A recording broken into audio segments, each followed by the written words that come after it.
आंधी और बारिश का अलर्ट जारी किया है। देर रात से प्रदेश में कई जगह लगातार बारिश हो रही है।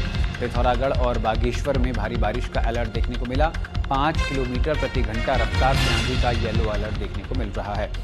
उत्तराखंड में मौसम का मिजाज बदलने की संभावना है। प्रदेश के पर्वतीय और मैदानी जिलों में कहीं कहीं गरज के साथ बारिश होने की संभावना जताई है, जिसको लेकर येलो अलर्ट जारी किया गया है। वहीं इन क्षेत्रों में तेज हवाएं भी चल सकती हैं, जिससे लोगों की परेशानियां बढ़ सकती हैं। देहरादून मौसम विभाग के मुताबिक उत्तराखंड के पर्वतीय जनपदों के कई स्थानों और मैदानी जनपदों के कुछ स्थानों में हल्की से मध्यम बारिश गरज के साथ हो सकती है।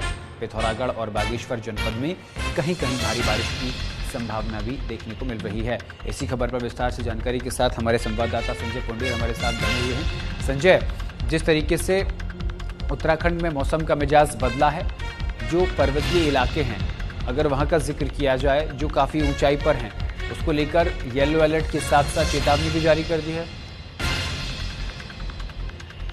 जी संजय, आपको आवाज आ रही है मेरी?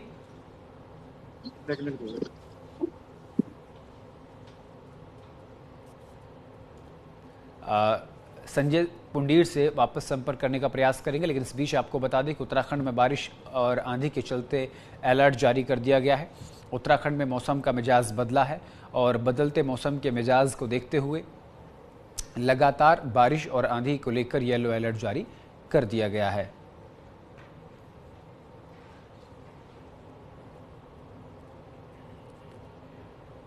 और इसी खबर पर जानकारी के साथ संवाददाता संजय पुंडीर हमारे साथ लगातार बने हुए हैं। संजय, मौसम का मिजाज बदला है तो उत्तराखंड में भी आंधी और बारिश के मद्देनजर येलो अलर्ट जारी कर दिया गया है। मुख्य रूप से कौन कौन से जिले हैं जो इससे ज्यादा प्रभावित हो सकते हैं? मौसम विभाग ने किन जिलों को येलो अलर्ट जारी किया है?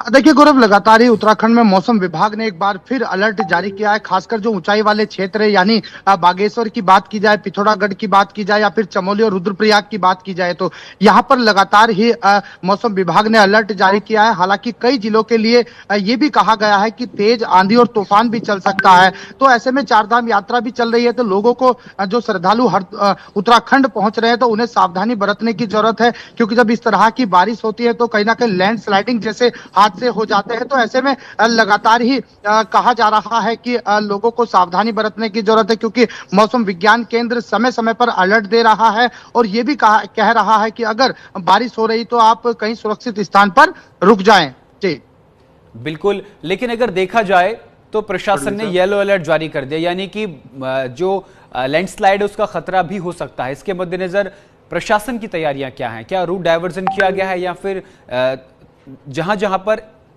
लैंडस्लाइड की संभावना है वहां पर कोई एहतियातन बरतने की चेतावनी दी गई है?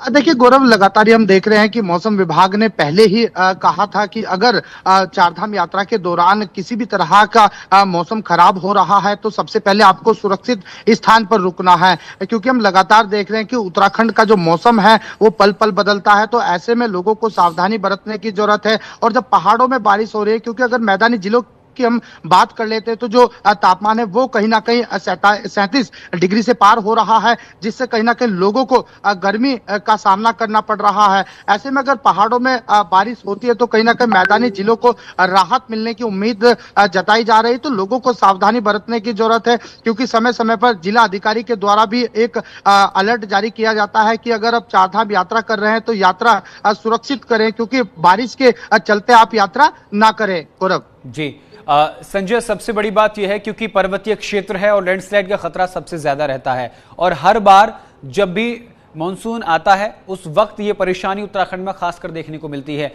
पर्यटन पर इसका क्या प्रभाव पड़ रहा है?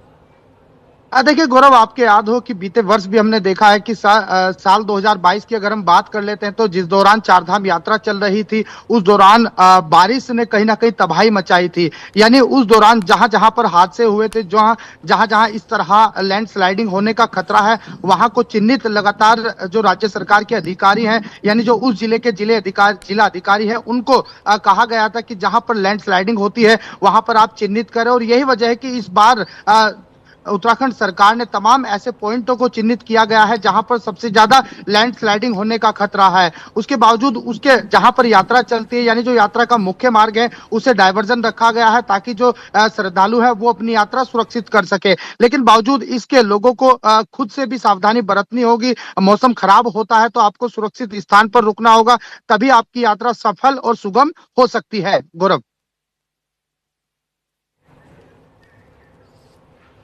बिल्कुल संजय, आपको आवाज आ रही है मेरी? जी संजय, सबसे बड़ी बात यह है कि जिस तरीके से उत्तराखंड में लैंडस्लाइड देखने को मिलता है, तो इस बार कितनी बारिश की संभावना जो है वो पहाड़ी इलाके में देखने को मिलेगी? देखिए गौरव, 3,000 से फीट ज्यादा जो ऊंचाई वाले क्षेत्र यानी जो पहाड़ी जिले हैं वहां के लिए लगातार मौसम विभाग ने अलर्ट जारी किया है और आने वाले समय में लगातार यही कहा गया है कि आप यात्रा संभल कर करें, क्योंकि हम लगातार देख रहे हैं कि मौसम विभाग समय समय पर अलर्ट जारी कर रहा है। ऐसे में आने वाले दिनों में कहीं ना कहीं बारिश की संभावना बताई जा रही है, तो लोगों को सावधानी बरतनी होगी। गौरव। बिल्कुल, बहुत बहुत शुक्रिया संजय पुंडीर तमाम जानकारी के लिए। रुक करते हैं आगे खबरों की ओर। हरिद्वार में आंगनबाड़ी